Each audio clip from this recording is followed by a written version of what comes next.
Okay, so today we're going deep on something that's super important for all our furry friends out there. Absolutely. Dog socialization. Yeah. We've got a whole bunch of tips and tricks and like surprising facts. Hmm. And honestly, I think there are some myths out there about what socialization really means. Oh, yeah, for sure. So we're going to bust those myths wide open Definitely. because we're talking about more than just avoiding a little scuffle at the dog park. Exactly. We're talking about like unlocking your dog's full potential. Yeah. Happy, confident, and ready to take on the world.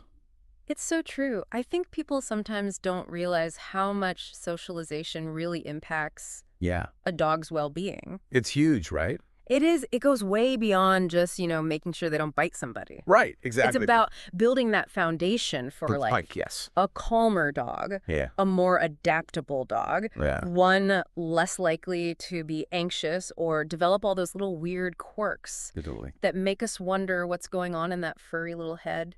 Okay, so our sources are really emphasizing starting young.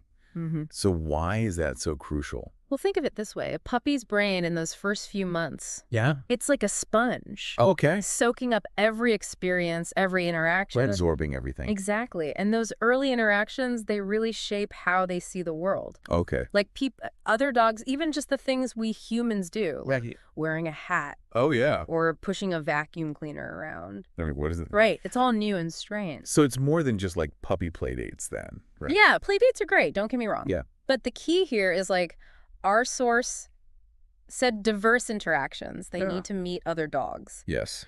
But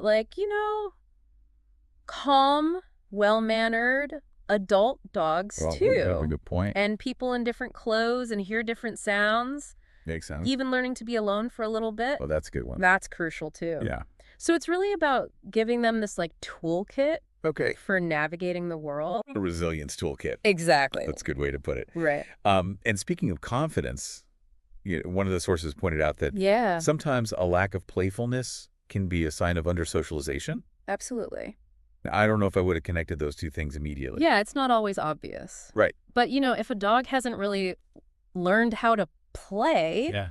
they might just avoid it altogether. Huh. Interesting.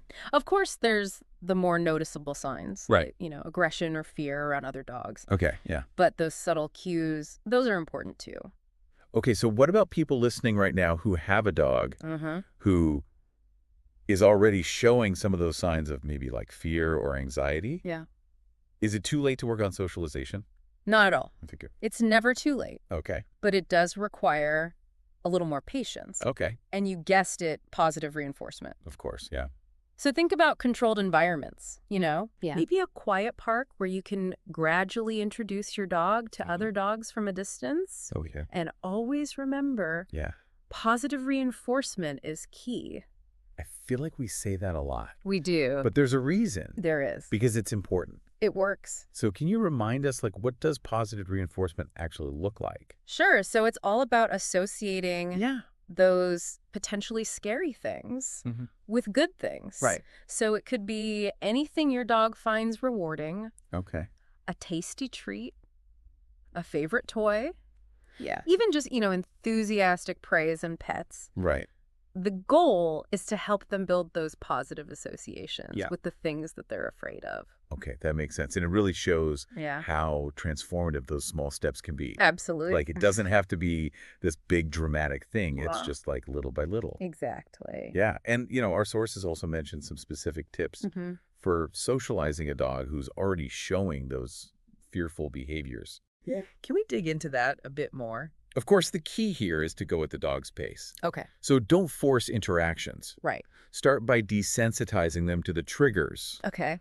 from a distance. Mm-hmm. So, for example, if your dog is scared of other dogs, Yeah. start by just having them observe Okay. other dogs from afar. From far away. Right. That's And then okay. gradually decrease the distance Okay. as they get more comfortable. Gotcha. And, of course, always pair it with that Yeah. positive reinforcement. We Well, can't forget that. No, we Right. can't. So important. It really highlights for me how important it is Yeah. as dog owners to be really observant of our dogs and their cues, Yeah. because I think sometimes we miss things. Oh, definitely. We're just not paying close enough attention. It's easy to do, Yeah, it is. but it's so important Yeah. to really understand Yeah. their emotional world. Yes. and help them navigate it Exactly. with confidence. So to sum it all up, Mm. I think it's safe to say that socialization Mm-hmm. is just absolutely crucial for a dog's happiness Yeah. and confidence Absolute. and their ability to, thrive in this human world. It's not just about preventing those queued up shears or Okay. the embarrassing leash pulling. Exactly. It's about giving them the tools to be their best selves. Yeah, I love that they're best selves. Right. So before we wrap up, Yeah.